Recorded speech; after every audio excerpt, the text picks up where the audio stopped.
আপনি ওয়াদা করেছিলেন দেশ যদি আমার হাতে আসে আমি মদিনার সনদে চালাবো, আপনি চালিয়েছেন মোদির সনদে। মদিনা বাদ দিয়ে মোদি। সনদ ঠিক আছে, শুধু মদিনার জায়গায় লাগিয়েছে মোদির সনদ। কি বলেছিল ওয়াদায়, যদি দেশ আমাদের হাতে আসে আমরা মদিনার সনদে চালাবো। এটা আমি বানিয়ে বলছি, এটা বলেছিল না, চালিয়েছে। কিন্তু মদিনার সনদের একটা ধারাও নেই। মদিনার সনদে 27টা ধারা ছিল। কয়টা বলেন বলেন? ওখানে যে যার ধর্ম শেষে পালন করবে, কোনো বাধা দেওয়া হবে না। অথচ এই দেশে এই 15.5 বছরে সাম্প্রদায়িক দাঙ্গা তৈরি করার জন্য সবচাইতে বেশি চেষ্টা চালিয়েছে এই ক্ষমতাসীনরা। আপনি গোপনে খোঁজ খবর নিয়ে দেখেন, বিশ্বজিৎকে যারা হত্যা করেছে, বিএনপি, জামাত, কারা যারা মেরেছে। আমার সাথে ছেলে ছিল ওই শাওন। আমি বললাম আপনি হিন্দু কেউ ছাড়লেন না? ভাই ওই সময় মাথায় চড়ে গেছে, আর আমাদের উপরের নির্দেশ ছিল ওকে মেরে ফেলা লাগবে। কেন? কাকে একে মেরে ফেলে একটা রাজনীতি করা যাবে। এই দোষটা আমরা চাপিয়ে দেব ইসলামপন্থীদের উপরে। বিরোধী দল যারা আছে তাদের উপরে দোষটা চাপিয়ে আমরা যেন আরো বেশি দিন থাকতে পারি। আমার সাথে 3টা বছর আমাদের রাইটার ছিল এই শাওন। ওই হিন্দু বিশ্বজিৎ বারবার ওকে বলেছিল যে ভাই আমি মুসলমান না, কিসের শিবির, আমি তো মুসলমানই না। আমার কিন্তু হাফ হাতা না, ফুল হাতা। ফুল হাতা না, তারপর করে ছাড়ে নাই। ওই এত করে বলছিল যে ভাই আমি মুসলমান না, আমার হাফ হাতা। কিসের হাফ হাতা, আমি ফুল হাতা। তারপরও ওরে ছাড়ি না। শুধু কি একটা লোকের কথা, সাম্প্রদায়িক আরো কত কাজগুলো করেছে আপনি একটা একটা করে হিসাব নেই। যে রামুর মন্দির, বৌদ্ধ মন্দির ভাঙা, এতদিন পর্যন্ত নাই মিডিয়াগুলো গলা আটকিয়ে ধরেছিলেন, চেপে ধরেছিলেন, এখন তো সব খুলে যাচ্ছে। বিশেষ করে দিগন্ত টেলিভিশন খুলে গেছে, আমার দেশ পত্রিকা ওপেন হয়ে গেছে। দেখেন কি করেছেন, সব ভিডিও ক্লিপ ফাঁস করবে। এতদিন যে মিথ্যা ছড়িয়েছেন সব এখন ওপেন হয়ে যাবে। টাকলা মোরাদের নাম শুনেছেন? মাত্র 6 মিনিট 32 সেকেন্ডের একটা অডিও ক্লিপ ফাঁস হয়েছিল। এতেই তার জীবন যৌবন সব শেষ। তার মন্ত্রিত্ব গেছে, দলীয় পদ গেছে। এখন যে কোন গর্তে আছে আল্লাহ জানে, আর ও জানে। মাহিয়া মাহির সাথে মাত্র 6 মিনিট 32 সেকেন্ডের একটা অশ্লীল অডিও ক্লিপ ফাঁস হয়েছিল। আর এখন যাদের ধরা হচ্ছে অডিও না, সব ভিডিও। এদের অধিকাংশ নাকি রাত 12টা 2টা পর্যন্ত, অনেকেই তাদের ঘুম পাড়াতে, মাথা টিপে দিতে, বুক, পা, হাত, বাকি জায়গা টিপতে রাত 2টা পর্যন্ত মানুষ লাগতো। এগুলো শুধু আন্দাজে না, সব ভিডিও বের হচ্ছে। ওর যদি অডিও জীবন শেষ হয়ে যায়, ভিডিও কি হবে টের পাচ্ছেন? অথচ এখনো জালেমদের বৃত্তি কমে নাই।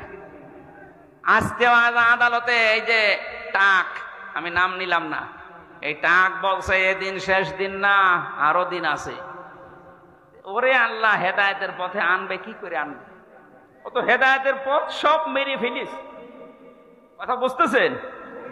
আপনার অনুশোচনা আসা লাগবে তো। আপনি অনুতপ্ত হবেন অন্যায় করার পরে। আদম নবীর স্বভাব এটা, ভুল হয়ে গেলে অনুতপ্ত হওয়া। রব্বানা যালামনা আনফুসানা। আর শয়তানের স্বভাব হচ্ছে ভুল হলে অনুতপ্ত হওয়া না, ও আর্গুমেন্ট পেশ করে। আল্লাহকে বলেছিল ক্বালা আনা খায়রুম মিনহু খলাকতানি মিন নারি ওয়া খলাকতাহু মিন তিন। এ আল্লাহ, তুমি আমারে সেজদা দিতে বলো কোন কারণে? আমি ওর চাইতে ভালো, তুমি এটা জানো না?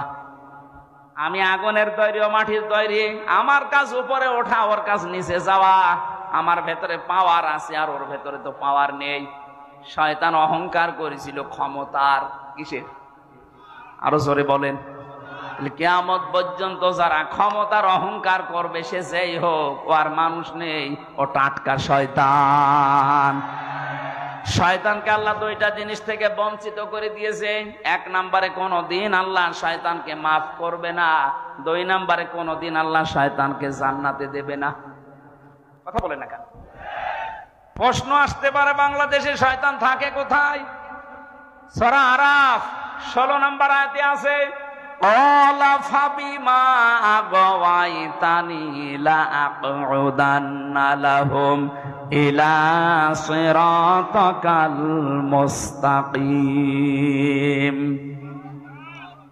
আল্লাহ পাক বলেন, শয়তান আমাকে চ্যালেঞ্জ দিয়ে বলেছিল, রব্বুল আলামিন, যাদের জন্য আজ আমার সব বরবাদ হয়ে গেল, এদেরকে আমার সাথে আমি জাহান্নামে নেওয়ার জন্য কোন খারাপ রাস্তায় যাব না।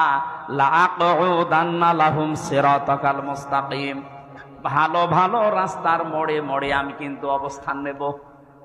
শয়তান সিনেমা হলের সামনে যে দেখবেন রংপুরে পাবেন না, কারণ ও জানে যে এখানে যারা বান্ধবী নিয়ে আসবে শো দেখতে, এগুলো আমার চাইতে বড় শয়তান। শয়তান রাজবাড়ির ওই গলন্দ ঘাটে যায় না, কারণ ও জানে যে এখানে যারা আসে এ আমার চাইতে খারাপ। শয়তান যায় কোথায়? এই দেওতে, পীরগাছা, রংপুরে কোরআনের আলোচনা হবে।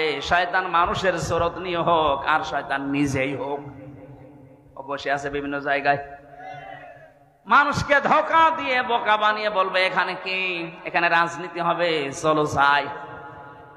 অর্ধ উলঙ্গ উলঙ্গ ড্যান্স হচ্ছে, ওইটা দেখে চোখের মজা নাও। এই কথা বলছেন এখন? এরকম শয়তান নেই? হয়তো আপনি দেখতে পাচ্ছেন না তাই।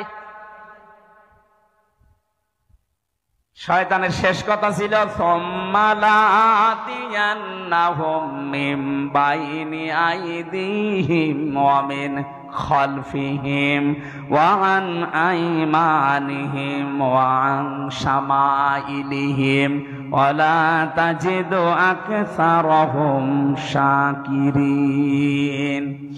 আমি ওপর থেকে, নিচ থেকে, ডান থেকে, বাম থেকে, চারিদিক থেকে আমি আক্রমণ চালাবো তাদেরকে। হে আল্লাহ, তুমি অধিকাংশ মানুষকে তোমার শুকর গুজারি বান্দা হিসাবে পাবে না। আমার মনে হয় শয়তানের এই চ্যালেঞ্জ সে এখন সফল। সে আজ আমাদের উপর থেকে, নিচ থেকে, ডান বাম থেকে যে কোনো কায়দায়, প্ররোচনা দিয়ে, প্রমন্ত্রণা দিয়ে, ওয়াসওয়াসা দিয়ে, যেভাবেই হোক তার নিজের দলের দিকে আমাদেরকে টেনে নিচ্ছে। শয়তানের যা কাজ, ওইটা যদি কেউ করে মনে করবেন ওইটাই শয়তান। শয়তানের 1 নাম্বার কাজ হচ্ছে ও মানুষকে সরল পথ থেকে দূরে সরানোর জন্য ভালো ভালো রাস্তায় থাকে। 2 নাম্বারে শয়তানের কাজ হচ্ছে অপচয় করা। কি করা? বলেন বলেন। ইন্নাল মুবাদদিরিনা কানু ইখওয়ানাশ শায়াতিন ওয়া কানাশ শাইতানু লিরাব্বিহি কাফুরা। অবশ্যই শয়তান, যারা অপচয় করে এরা শয়তানের ভাই হয়ে যায়। কোরআন শরীফের ভেতরে আমি এমন কোন আয়াত পাইনি যে এই কাজ করলে মানুষ শয়তানের ভাই হয়। শুধু একটা কাজে, আপনি নামাজ পড়েন না শয়তানের ভাই, কথা কোরআনে নেই। রোজা রাখেন না শয়তানের ভাই, আমি পাইনি, কিন্তু এইটা পেয়েছি, যারা অপচয় করে এরা শয়তানের। আরো জোরে বলেন। অথচ এই দেশে অপচয়ের কোনো অভাব আছে? একটা ব্রিজ বানাতে বাজেট হয়, আজকে দেখলাম ট্রেনে, মেট্রো রেলের না কোন রেলের যেন একটা ব্রিজ মনে করেন বানাতে লাগবে 5 কোটি টাকা। 5 কোটি টাকা বাজেট হবার পরে 3বার আবার বাড়াতেই থাকে। বাকি বাড়াতে বাড়াতে বানিয়েছে 15 কোটি। 5 কোটির জায়গায় ও 5 কোটি টাকা দিয়ে ব্রিজ হয়ে যেত। প্রথমে যে হিসাব দিয়েছিল হয়ে যাওয়ার কথা, বাকি যে টাকাগুলো নিয়েছেন এগুলো হয় আত্মসাৎ করেছেন, নাই অপচয় করেছেন। প্রত্যেকটা জায়গায় অবস্থায় একই। আমার দাদা তো চেয়ারম্যান ছিল অনেক দিন, আমার চাচাও ছিল অনেক দিন। আমি শুনেছি এদেশে রাস্তার জন্য যে বাজেট আছে, যদি উপরওয়ালা খেয়ে না ফেলে, যত টাকা বাজেট হয় এই রাস্তার টাকাগুলো যদি সত্যি রাস্তায় কাজে লাগানো যায়, 1 ইঞ্চি রাস্তা বাংলাদেশে কাঁচা থাকার কথা না। এত টাকা রাস্তায় বাজেট হয়। কিন্তু উপরওয়ালা থেকে আসতে আসতে চেয়ারম্যান আর মেম্বার পর্যন্ত যদি 5 কোটি আসার কথা আসে 50 লাখ, 4.5 কোটি টাকা আল্লাহর ওলিরা খেয়ে ফেলিস। তো রাস্তা টিকবে কি করে? 10 বছরের টার্গেট দেয়, 1.5 বছরের রাস্তা ডেলিভারি রোড হয়ে যায়। কথা বলেন ঠিক কিনা? তাহলে অপচয় যারা করে শয়তান আর দেখা লাগবে না, এটাই শয়তানের ভাই। 3 নাম্বার শয়তানের কাজ হচ্ছে শয়তান যৌনতা ছড়াতে ভালোবাসে। কি? ও লজ্জায় স্থান মানুষকে দেখাতে ভালোবাসে, দেখতে ভালোবাসে। আজ তাকান বাংলাদেশের দিকে, সিনেমা জগতে নভেল, নাটক, থিয়েটার যারা বানায়, কি আছে এর ভেতরে শিক্ষা আপনি একটা দেখান। যৌনতা দিয়ে ভরপুর করা একটা নাটক, একটা সিনেমা, নাম দিয়েছে পবিত্র ভালোবাসা। ভালোবাসা আবার পবিত্র হয়?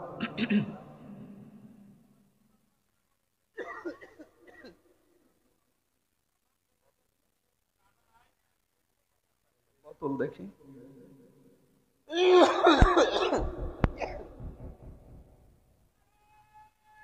ওই পানি কেটে রাখে করে আসছে। কথা বলা যাবে না, এমনি সময় নেই। ওই তাড়াতাড়ি করেন, কি করেন? আরে ভাই পানি দিতে বলছি।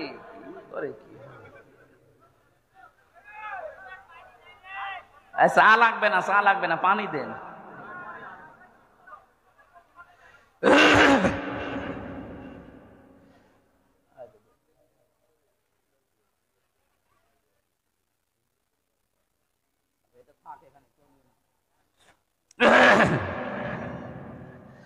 সুবহানাল্লাহ, আলহামদুলিল্লাহ, লা ইলাহা ইল্লাল্লাহ, সুবহানাল্লাহ, আলহামদুলিল্লাহ। এই ছেলে, কোথায় যাও? 1-1.5 ঘন্টা বসে থাকতে পারো না, আবার বিয়ের জন্য লাফাও। বউ দেখবে? সুবহানাল্লাহ, লা ইলাহা ইল্লাল্লাহ, সুবহানাল্লাহ। ওই যে আবার যুবক মানুষ ওটা কি করে? হ্যাঁ, বুড়ো মানুষ উঠলে নাই বোঝা যায় যে ও কি করবে, কি করবে আল্লাহ জানে। আরে যুবক মানুষ উঠলে তো সমস্যা।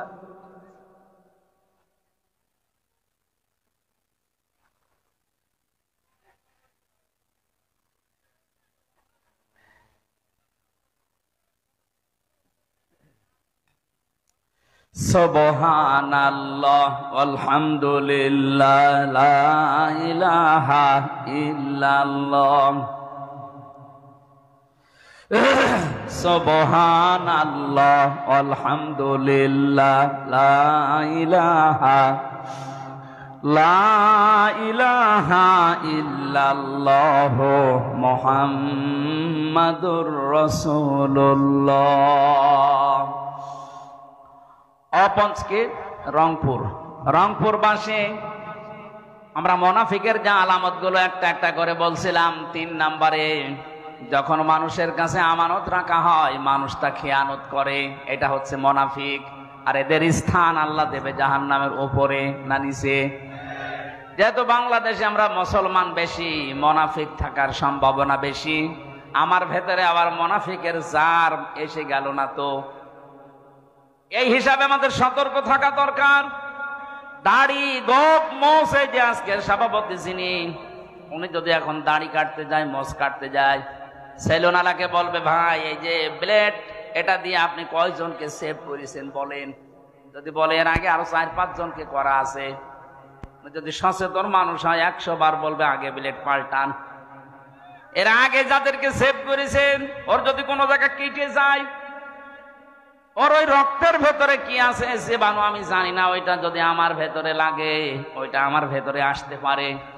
দাড়ি সেভ করতে গিয়ে, গোপ কাটতে গিয়ে এত সচেতন মানুষটা, অথচ মুনাফিকের যে জার গুলো আমি কথা বললাম এতক্ষণ, এটা আবার আমার ভেতরে এসে গেল কিনা একটা বারের জন্য আমাদের অনুভূতি নেই, চিন্তাও নেই। পাগলও তো চিন্তা করবে। এই জন্য মুনাফিকের যে কথা বলছিলাম, আব্দুল্লাহ বিন উবাইয়ের অনুসরণ করা রাসূলকে হয়েছিল ঠিক, কিন্তু পূর্ণাঙ্গ না আংশিক। আমরা আবার যেন রাসূলের অনুসরণ আংশিক না হয়, যেন পূর্ণাঙ্গ হয়। আল্লাহ পাক আয়াতের ভেতরে ফাত্তাবিউনি দিয়েছেন, যদি আমার রাসূলের অনুসরণ পূর্ণাঙ্গ করতে পারো, ইউহিব্বুকুমুল্লাহ, আমি নিজেই তোমাদেরকে ভালোবেসে ফেলেছি না ভালোবাসবো। এখানে আলেম নেই।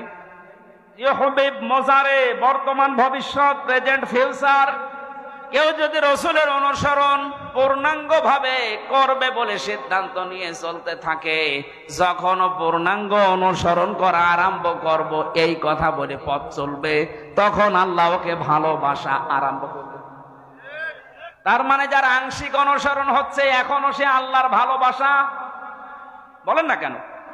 কারণ এখানে পাস্ট দেয়নি, অতীতের শব্দ নেই, এটা মাঝি দেওয়া নেই, এটা মোজারে। ইউহিব্বুকুমুল্লাহ, যখন থেকে আপনার অনুসরণ মাথা থেকে পা পর্যন্ত, রান্নাঘর থেকে আন্তর্জাতিক জীবন পর্যন্ত পুরাটা দেখবেন যে হ্যাঁ আমার রসুলের অনুসরণ হচ্ছে, আর আমি এখন থেকে সিদ্ধান্ত নিয়ে নেমে পড়লাম, তখন আপনি বিশ্বাস করতে পারেন যে আমাকে আল্লাহ কেবল ভালোবাসা শুরু করলো। কথা বোঝা গেছে না? তাহলে যারা এতদিন আংশিক অনুসরণ করেছেন তাদেরকে আল্লাহ এখনো ভালোবাসেনি। সেই পীর বাংলাদেশে এই কথা বলে যে আমি রাজনীতি করি না, আরে ভাই আপনাকে তো মানুষের বানানো রাজনীতি করতে বলছি না, আপনাকে বলছি আমি রসুলের রাজনীতি করতে। তাহলে যারা বলে যে আমরা ওসব ঝামেলাই নেই, আমরা খালি দরবার নিয়ে আসি, আল্লাহর কসম ওকে আল্লাহ এখনো ভালোবাসা আরম্ভ। বলেন এর চাইতে আর কি ব্যাখ্যা দেওয়া যায়? বলেন।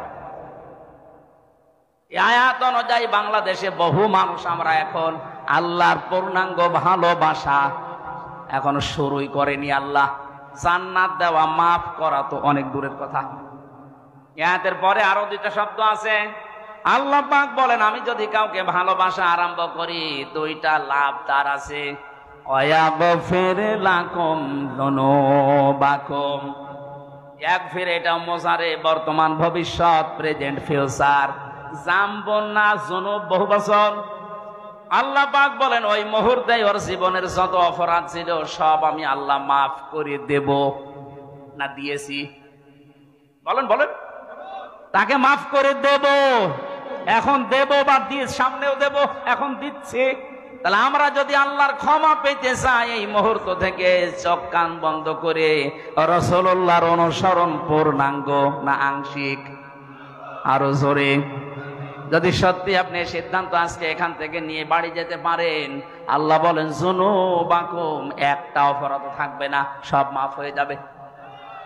কিন্তু একটা ঝামেলা এখানে আছে, এই যে ইয়াগফির লাকুম যুনুবাকুম, এই শব্দটা দেওয়ার তাফসিরে আমি দেখেছি আল্লাহ শুধু মাফ করে দেবেন যত অপরাধ আপনি আল্লাহর সাথে করেছেন, হকুল্লাহ যেটা। কিন্তু হকুল ইবাদ যেটা বান্দার সাথে সম্পৃক্ত, ওইটা যতক্ষণ বান্দা মাফ না করবে ওইটা মাফ হবে না। আপনি রাসূলের অনুসরণ করেন আর আরশের অনুসরণ করেন, যারই অনুসরণ পূর্ণাঙ্গ করেন আর আংশিক করেন, জীবনের অপরাধ সব মাফ হয়ে যাবে, শুধু আল্লাহর সাথে সম্পর্কিত। আপনি নামাজ পড়েননি, আল্লাহ মাফ করে দেবে। রোজা রাখেননি, মাফ করে দেবে। হজ ফরজ ছিল, করেননি, মাফ করে দেবে। দান সাদগার সমর্থ ছিল, করেননি, মাফ করে দেবে। কিন্তু আমির হামজাকে বিনা কারণে একটা থাপ্পড় দিয়েছেন, এইটা আল্লাহ মাফ করবে না, কারণ এটার সাথে আল্লাহর সম্পর্ক না, এটার সাথে সম্পর্ক হামজার। আমাকে যারা 3টা বছর জেল খাটালেন বিনা কারণে, আপনি নিজেই রিমান্ডে বলতেন আপনার দোষ নেই, আমরা জানি দোষ নেই, জানি বলার পরও আপনি আমাকে টাঙিয়ে রাখলেন কোন কারণে? বলেন। এইটা তো আমি জীবনও মাফ করব না। মাফ করতে পারি, আমাকে যে ক্ষতির সম্মুখীন করেছেন ওই ক্ষতিপূরণ দেন। 3 বছরে আমার বাবার কাছ থেকে 30 থেকে 32 লাখ টাকা নিয়েছেন, আগে এই টাকা ফেরত দেন। 2 নম্বরে আমারে ফাঁসির কন্ডেম সেলে 3 বছর রেখে দিয়েছিলেন। আমার মামলার সাথে যারা জড়িত, এই মামলার আয়ু থেকে শুরু করে একেবারে উপরের নির্দেশ, যত মানুষের সাথে টপ টু বটন জড়িত, প্রত্যেকেই আমি চাই তারা ফাঁসির কন্ডেম সেলে 3 বছর থাক। আমার মতো আয়না ঘরে 10 দিন থাক, এরপরে মাফ করে দেব। এখানে আমরা রাসূলের অনুসরণের মাধ্যমে মাফ পাবো তারা যারা আল্লাহর সাথে সম্পর্কিত। কিন্তু বান্দার সাথে যদি কেউ সম্পর্কিত কোনো অন্যায় করে থাকেন, আপনার কারণে ইদ্রিস আলীর মতো মাওলানা কথা বলতে পারে নাই মসজিদে, এরকম ইমাম দেশে ছিল না? আপনার কারণে ব্যবসাও করতে পারে নাই, আপনার কারণে বিনা কারণের ব্যবসা বাণিজ্য সব মাঠে মারা গেছে। আপনি চাঁদাবাজির মাধ্যমে টাকাগুলো নিজের মনে করে নিয়েছেন। আমারে ধরার পরে আমারে বলছে আপনার বাবাকে খবর দেন যেন 10 লাখ টাকা দিয়ে যায়, নয়তো কালকে 50টা মামলা দেব। আমার বাবা 8 লাখ দিয়েছিল সঙ্গে সঙ্গে, আবার বলছে সেই 2 লাখ কই, মনে হচ্ছে টাকা পাই সেই টাকা। এত বড় শয়তান। আরে আমার বাবা তো কথা রেখেছে, 8 লাখ 10 লাখের জায়গায় তো 8 লাখ দিয়েছে। তুই কথা কি রাখলি? তুই যে বললি 50টা মামলা দেব, টাকা না দিলে। টাকা তো দিয়েছিল ঠিক, কিন্তু তারপরেও তো তুই মামলা দিলি। আর তুই এখন বলিস হুজুর আমার জন্য কিছু করবেন না, আমারে মাফ করে দিন। মাফ? এদিকে আয়, তোরে মাফ করছি শয়তান। কিসের মাফ? আমার মামলার আয়ুর সাথে থেকে শুরু করে যারা একেবারে উপর পর্যন্ত একটারও মাফ নেই। আগে টাকা ফেরত দেবেন, ক্ষতিপূরণ দেবেন, আর আমার মতো 3 বছর জেলে থাকবে। তারপরে আপনার জুনুবাকুম সব মাফ হয়ে যাবে। তাছাড়া আমি হাজী সাহেব হয়ে বসে আছি, কাবা শরীফের গেলাপ ধরে কাঁদলেও মাফ হবে না। আমি আশা করি কথা বোঝাতে পেরেছি। এরপরেও যদি কেউ না বোঝার ভান করে থাকেন, এদিকে আসেন। রংপুরের মানুষ ঝাড়ি কোদাল দিয়ে বোঝাচ্ছে। আপনারে আর বুখারী শরীফ কোরআন শরীফ দিয়ে হবে না, বাকারি শরীফ লাগবে। আমার আজকের আলোচনার বিষয়, আমি দিনের বেলা এখানে কোন জায়গায় যেন আজকে এসেছিলাম সকালে, তাম্বলপুর। ওখানে বলেছিলাম যে তহমত সময় পাইনি, এই জন্য শেষ করতে পারিনি। আজকের ওই আয়াত থেকে বাকি কথাগুলো আমরা কমপ্লিট করতে চাই। এই যে উঠে চলে যাচ্ছে কে? ওইটা বাদাম বিক্রি করছে। ঠিক আছে, পড়েন। আউযু বিল্লাহি মিনাশ শাইতানির রাজীম।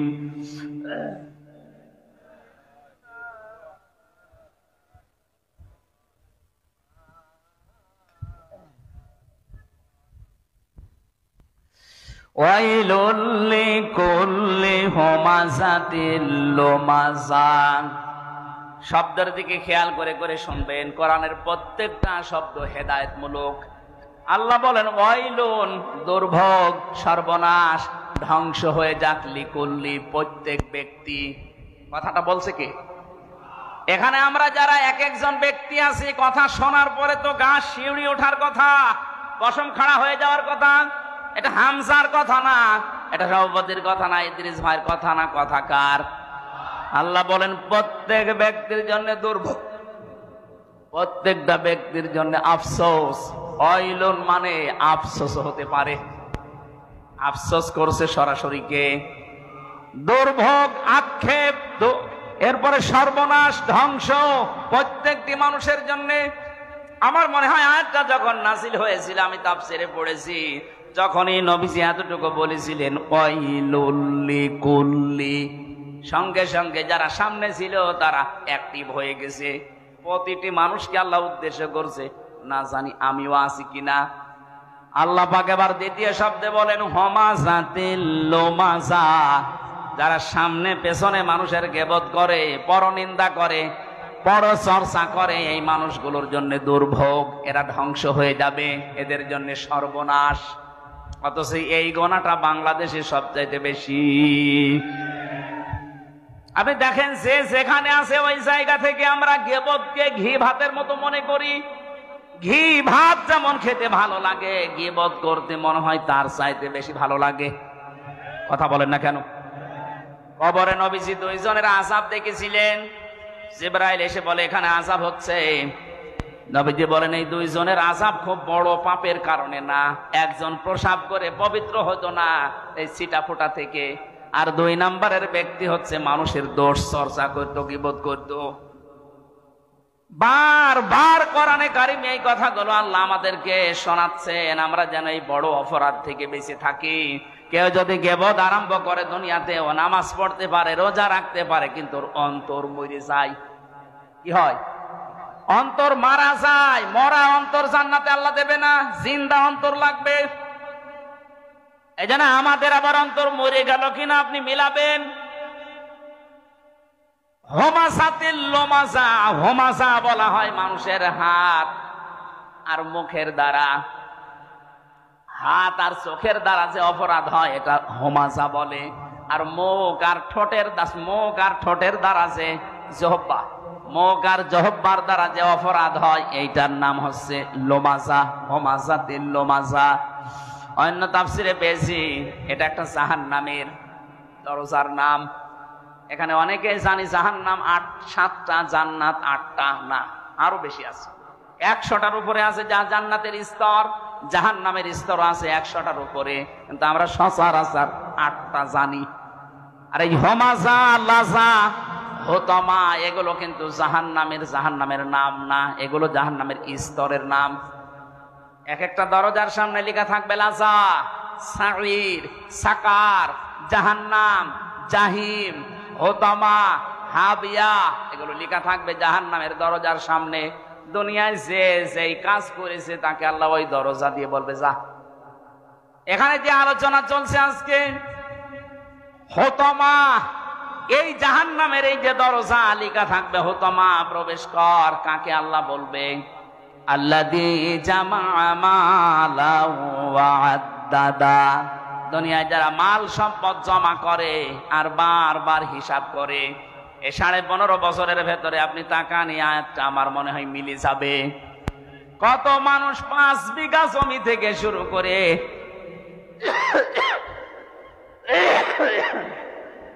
700 বিঘা পর্যন্ত জমি বানিয়েছে 5 বছরে। আমি পটুয়াখালী একজনের নাম জানি, মারা গেছে লোকটা, এই জন্য বললাম না। ও নির্বাচনের আগে মাত্র 5 বিঘা জমির মালিক ছিল। 2 বারের এমপি লোকটা 700 কত বিঘা জমির মালিক। জমি লাগে কত? একটা মানুষের চলতে জমি লাগে কত বলেন তো?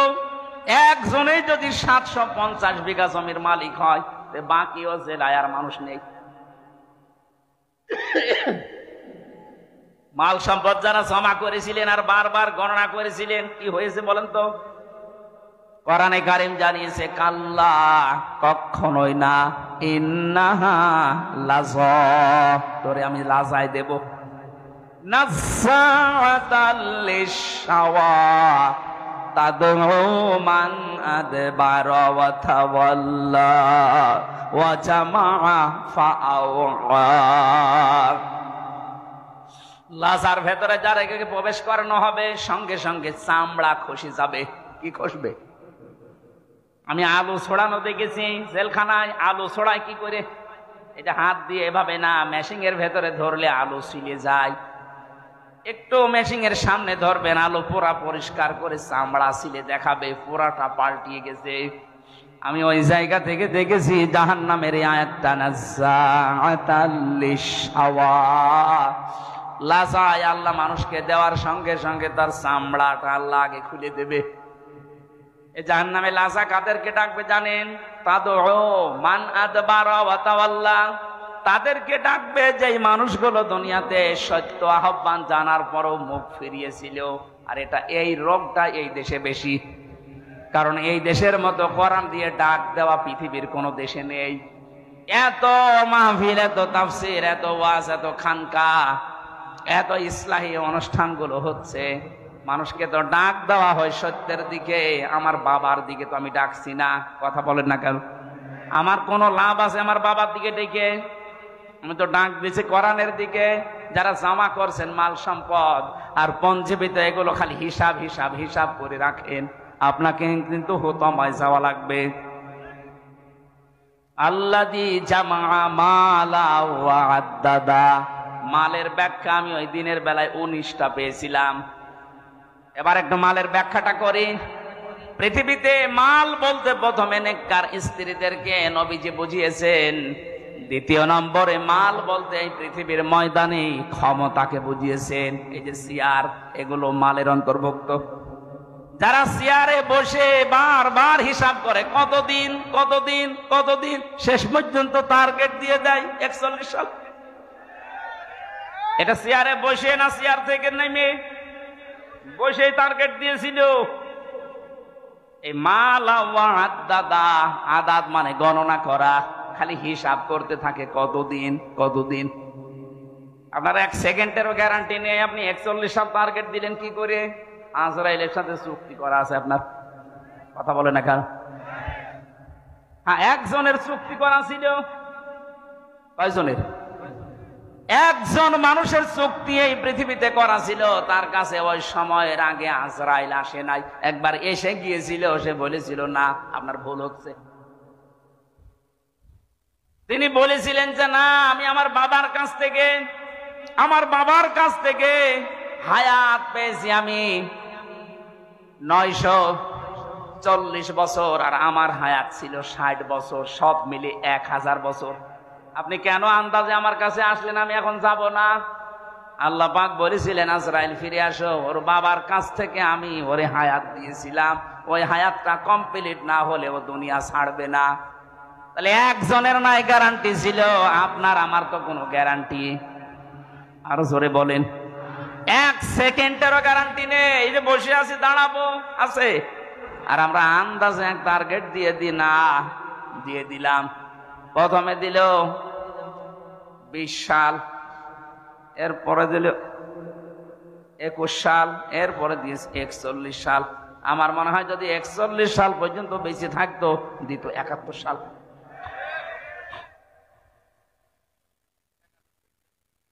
না, এগুলো আপনি হাসির ছলে নিবেন না।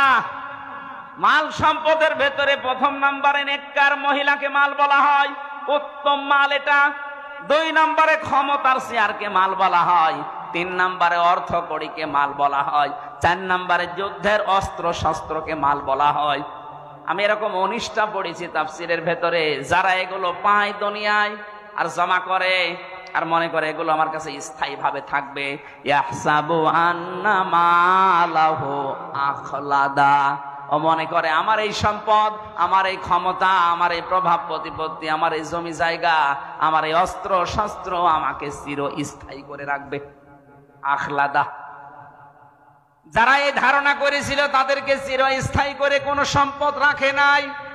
আবু লাহাবের কথা আল্লাহ কোরআনে দিয়েছেন, তাব্বাত ইয়াদা আবি লাহাবিন ওয়া তাব্বা মা আগনা আনহু মালুহু ওয়া মা কাসাব। ধ্বংস হয়ে যাক আবু লাহাব, তার 2 হাত সহ, এবং সে নিজেও, এবং সে ধ্বংস হয়েছে। ওয়া তাব্বা মা আগনা আনহু মালুহু ওয়া মা কাসাব। তার যে অর্থ সম্পদ, টাকা পয়সা যা সে উপার্জন করেছিল, একটাও কাজে আসে নাই। যারা মনে মনে করেন ক্ষমতা আমাকে চিরস্থায়ী করে রাখবে, চিরস্মরণীয় করে রাখবে, আমি মারা যাওয়ার 500 বছর পরও আমার আলোচনা হবে না, আল্লাহ বলেন ওই সম্পদ তোকে চিরস্থায়ী করবে। এটা ভুল ধারণা। কাল্লা, কি বলছেন? কাল্লা, কাল্লা মানে কল্লা। কাল্লা, কখনোই না। লায়ুম বাদান্না ফিল হুতামা, তোকে আমি হুতামায় দেব। কোন জায়গায়? হুতামা কি? নারুল্লাহিল মুকাদা, এটা আল্লাহর জ্বালানো আগুন। প্রশ্ন আসতে পারে জাহান্নামের অন্যান্য আগুনগুলো আল্লাহ জ্বালায়নি, জ্বালিয়েছে, কিন্তু এটা বেশি জাল দেওয়া।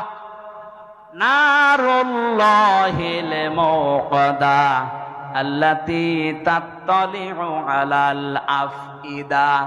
অন্য জাহান্নামে গেলে আগে কলিজা পড়বে, কথা আমি পাইনি, কিন্তু হুতামায় গাওয়ার সঙ্গে সঙ্গে আগে মানুষের কলিজা পুড়ে শেষ হয়ে যাবে। আল্লাহ যেন প্রশ্নবোধক চিহ্ন দিয়েছেন, আমা আদরাকা মাল হুতামা। নবী আপনি জানেন এই হুতামা কি? এই হুতামার পরিচয় এটা আল্লাহ নিজে যেহেতু চালিয়েছে, এখানে কেউ পড়লে আগে কলিজা পুড়বে। পৃথিবীর আগুনের সিস্টেম হচ্ছে যেখানে লাগে ওই জায়গা পুড়ে যায়। আপনি হাত দেবেন, এভাবে হাত পুড়ে যাবে, কলিজা পুড়বে না? পুড়বে। কিন্তু জাহান্নামে হুতামা যেটা, আল্লাহ যে আগুন চালিয়েছে, এই আগুনে যেখানেই লাগবে আগে কলিজা পুড়বে। ইন্নাহা আলাইহিম মুসাদা ফি আমাদিম মুমাদ্দাদা, এটা একেবারে বেষ্টন করে রাখবে আপনাকে লম্বা লম্বা আগুনের খুঁটির সাথে। আল্লাহ পাক এই জাহান্নামে হুতামার আসামিদেরকে বেঁধে রাখবে। বলেন নাউজুবিল্লাহ। এই যে ভয়ঙ্কর কথাগুলো আল্লাহ আমাদের শোনালেন, এই জাহান্নাম থেকে বাঁচার জন্য যে কাজগুলো দুনিয়াতে এখন আঞ্জাম দেওয়া লাগবে, প্রথম নাম্বারে কারো পেছনে লাগা যাবে না, যেটা আমরা সবচাইতে বেশি করছি। ছোট্ট একটা হায়াত, 50, 60, 70 বছরের, এরপরে তো আপনি এই হায়াত আর পাবেন না। নিজেকে নিয়েই তো ব্যস্ত থেকে শেষ হয়ে যায়, মানুষের পেছনে লাগেন কি করে? কথা বলে না কেন? আজ ফেসবুকটাই দেখেন, এ ওর পেছনে, ও ওর পেছনে সময় দিচ্ছে, অথচ নিজের কোনো চিন্তা নেই। নিজের চরিত্র যে কত খারাপ, শয়তান পর্যন্ত চরিত্র দেখলে হাসে, আরো অন্যের পেছনে লেগে সময় নষ্ট করছে। হাম্মাজিম মাশাইম বিনামিম। আল্লাহ পাক বলেন যে মানুষটা নিজের দোষ নিজে দেখে না, অন্যের দোষগুলো অনুসন্ধান করে আর মানুষকে এই প্রতিপন্ন করার জন্য শুধু দোষ খুঁজে বেড়ায়, এই মানুষটা হচ্ছে জাহান্নামে হতমার আসামি। বাংলাদেশে যত মানুষ জাহান্নামে আমরা যাব, ও সবচেয়ে বেশি আমার মনে হয় যাওয়া লাগবে হতমায়। কথা বলেন না কেন?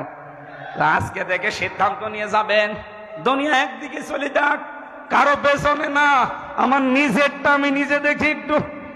আমি যা তৈরি করেছি এই 50 বছরে, আমার তো 33 বছর, এই 33 বছরে আমি যা করলাম, এখনই যদি মারা যায়, আল্লাহ যদি আমার হাত ধরে সামনে দাঁড় করিয়ে বলে, হামজা বল, 33 বছরের একটা জীবন দিয়েছিলাম, পাই টু পাই হিসাব দিয়ে যা। 33 বছর না, 33 ঘন্টার হিসাব দেওয়া তো সম্ভব না। আপনি কোন কারণে মানুষের পেছনে লেগে সময় নষ্ট করেন? মিজানুর রহমান আজহারি ভাই সবচেয়ে যেটা বেশি বলতেন, যে মানুষের পেছনে লেগে সময় নষ্ট করে কোন কারণে? নিজের পেছনেই তো সময় দেওয়ার সময় পাইনি। ছোট একটা জীবনে নিজের পেছনে পেছনে সময় আমার নেই। আমার বিশাল কাজ পড়ে আছে, আমি পেছনে তাকাবো, মানুষের পেছনে লাগবো কোন কারণে? যেন আমাদের আজকে সিদ্ধান্ত নিয়ে বাড়ি যাওয়া লাগবে। এই গীবত, এটা ঘি ভাতের মতো, এটা মেয়েদের ভেতরে সবচাইতে বেশি। কোন এলাকায় যদি গীবতের মতো এই গোনা চালু হয়, নবীজি জানিয়েছেন ওই এলাকার মানুষের দোয়া কবুল বন্ধ হয়ে যায়। আপনি খেয়াল করেছেন?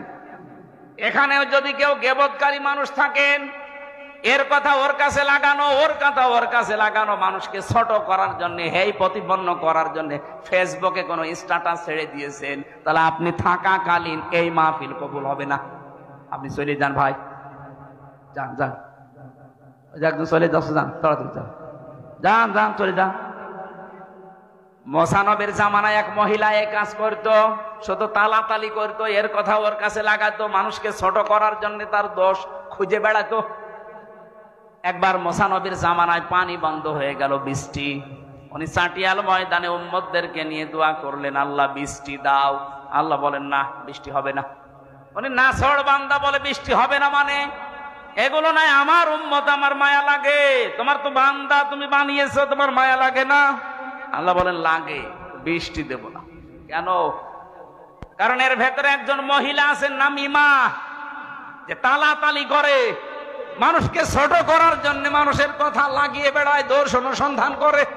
ওই মহিলা যতক্ষণ আছে ততক্ষণ দোয়া কবুল হবে না, তুমি নবী দোয়া করলেও না। হযরত মুসা বলেছিলেন, আল্লাহ তুমি শুধু ওই মহিলার নাম বলো, দেখো কি করি। পরে ঘাড় ধরে বের করে দেবো এই দরবার থেকে। আল্লাহ পাক বলেন, না, আমি নাম ধরা পছন্দ করি না, তবে এক কাজ করো, তুমি মিলে সবাইকে নিয়ে তওবা করো। ওই মহিলাও তওবা করবে, তারপরে দেখা যাক।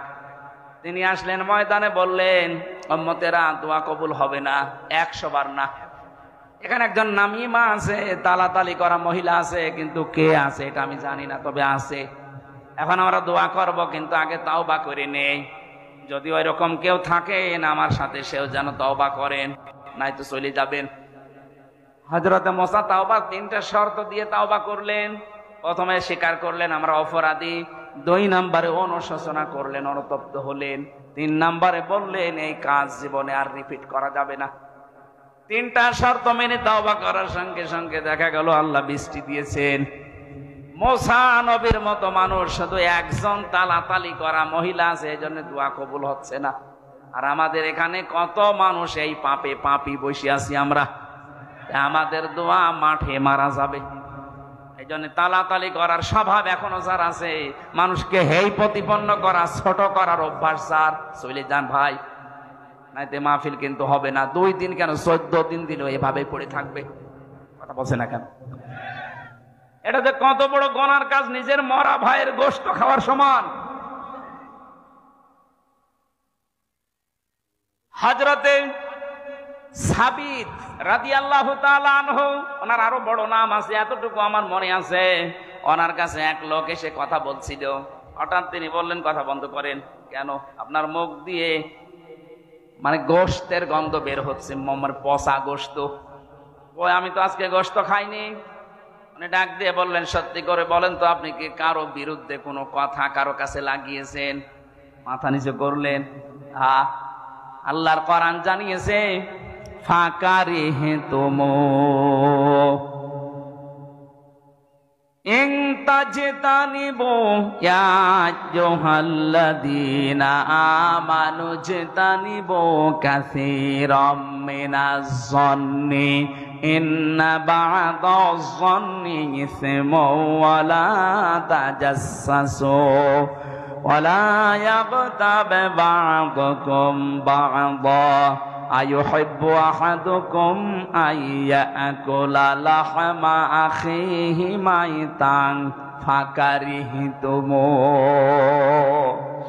কোন মানুষ যদি সত্যি গীবত করে, একের কথা অন্যের কাছে লাগায়, যার ভেতরে যে দোষ নেই ওই দোষের কথা বলে বেড়ায়, অথবা বানিয়ে বানিয়ে তার নামে একটা দোষ লাগিয়ে দেয়, ও যেন মরা ভাইয়ের গোশত খায়।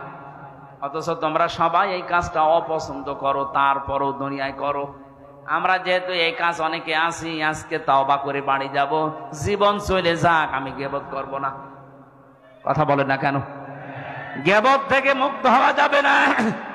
গীবত যদি চালিয়ে যান, তাহলে আপনার অন্তর কিন্তু মরে যাবে। যতই নামাজ পড়েন, জিকির করেন, আর অন্তর চালু হবে না। জাগ্রত হওয়ার জন্য গীবত এই মুহূর্ত থেকেই বন্ধ। প্রশ্ন আসতে পারে, আমরা যে এতক্ষণ কথা বলেছি অনেকের নামে গীবত না, কয়েক জায়গায় কথা বললে গীবত হয় না। কথাগুলো বুঝতে হবে। যেই সন্তান সমর্থ আছে কিন্তু টাকা পয়সা মা বাবাকে দেয় না, তাদের পেছনে খরচ করে না, তাদের সেবা যত্ন করে না, এরকম সন্তানের নাম ধরে মানুষের কাছে বলা যায় যাচ্ছে। কথা বোঝাতে পারিনি? যেই মানুষটার সামর্থ্য আছে মা বাবার খেদমত করা এবং তাদের পেছনে খরচ করার তার সামর্থ্য আছে, এরপরেও যদি কোনো মানুষ, কোনো সন্তান মা বাবার খোঁজ খবর নেয় না, তাদের পেছনে খরচ করে না, তাদের সাথে ভালো ব্যবহার করে না, তাহলে ওই সন্তানের নাম ধরে জাতিকে সতর্ক করা যায় যে এই লোকটা কেমন, কিন্তু এরকম, এর সাথে কিছু করলে হিসাব নিকাশ করে করবেন। দ্বিতীয় নম্বর, কোন জালেম বাদশাহ, জালেম অভিভাবক, জালেম দায়িত্বশীল, তার জুলুম থেকে জনগণকে সতর্ক করার জন্য তার নাম ধরে কথা বলা যায় যাচ্ছে। এই দুইটা, আমি এই দুইটাকে ব্যাখ্যা করে আরো দুইটা পেয়েছি, অন্তত এই দুইটাই শোনেন। যেই সন্তান তার মা বাবার খোঁজ নেয় না, সামর্থ্য থাকার পরেও তার নাম ধরে জাতিকে সতর্ক করা যায়, কারণ জাতি না বুঝে তার সাথে আত্মীয়তা করতে পারে, লেনদেন করতে পারে, শেষে সেও ধরা খাবে। যে তার মা বাবারই খোঁজ নেয় না, সে আপনার সাথে কি খোঁজ খবর রাখবে? দুই নম্বরে, এই পৃথিবীর ময়দানে যেই মানুষগুলো জালেম অভিভাবক হতে পারে, প্রশাসনে, বিচার ব্যবস্থায়, ক্ষমতায় যারাই আছে, এমনকি মা বাবাও হতে পারে, কোন জালেম সম্পর্কে জাতিকে সতর্ক করার জন্য তার নাম ধরে কথা বলা যায় যাচ্ছে। এই দুইটা বাদ দিয়ে বাকি কোন জায়গায় আপনি গীবত কারো জন্য করতে পারবেন না। আর আমরা এই দুইটা সামনে রেখে কথা বলি, আন্দাজে বলি না। আমি আবার বলছি, আমি সহ যারা এসেছি আর যাই করি, গীবতের এই গুনাহ যেন আমলনামায় না থাকে। আপনি যার গীবত করবেন ওর গুনাহগুলো অটোমেটিক আপনার আমলনামায় চলে আসবে, আর আপনার যা সওয়াব ছিল ওর আমলনামায় চলে যাবে। এরকম পাগল দেশে আছে, আছে মানে আমরাই। আল্লাহ আমাদের হেফাজত করুন, আমিন। বারাকাল্লাহু লানা ওয়া লাকুম ফিল কোরআনিল আযীম। আমার লিখিত বই কারাগারে বসে লিখেছিলাম, 2-3 দিন আগে বের করেছি, ওটা নিয়ে যাবেন যাওয়ার সময়। ব্যাগ যারা নিয়ে গেছেন, এই ব্যাগের ভেতরে আরো টাকা নেবেন। ও ব্যাগ ছাড়েননি, ব্যাগ মনে হয় ছাড়া হয়নি। যারা নিয়ে যাচ্ছে ওনাদের কাছে নিয়ে যাই, মোনাজাত করে যাবেন। আমি মুসাফির অবস্থায় আছি।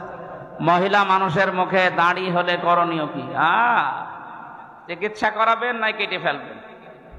মতিউল ইসলাম ডাবলু লন্ডন প্রবাসী 24 শতক জমি দিয়েছে, 2 লাখ টাকা দিয়েছে। মারহাবা, আল্লাহ যেন কবুল করেন এই গোরস্থানের জন্য। যারা 1 লক্ষ তো সব দিয়ে দিয়েছে, আবার কি লাগবে?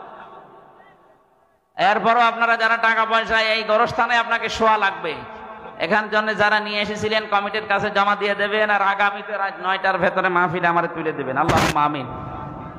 লা ইলাহা ইল্লা আনতা সুবহানাকা ইন্নী কুনতু মিনাজ জালিমিন। এই মোনাজাতটা করেন, বসেন। আর দোয়া ও মক্খল ইবাদত, ইবাদতের মগজ হচ্ছে দোয়া করা। বসেন, মোনাজাতটা করেন, তারপরে বাড়ি যান। লা হাওলা ওয়ালা কুওয়াতা ইল্লা বিল্লাহিল আলিয়্যিল আযীম। রব্বুল আলামিন 2 দিন ব্যাপী তাফসীরুল কোরআন মাহফিলে রংপুরের এই ময়দানে কোরআনে কারীম সূরা হুমাযা থেকে কয়েকটা কথা বলেছি। 15টা অসুখের কারণে মানুষের অন্তর মরে যায়, তার ভেতরে একটা হচ্ছে গীবত। আল্লাহ গীবত থেকে বেঁচে থাকার তৌফিক আমাদেরকে দান করো।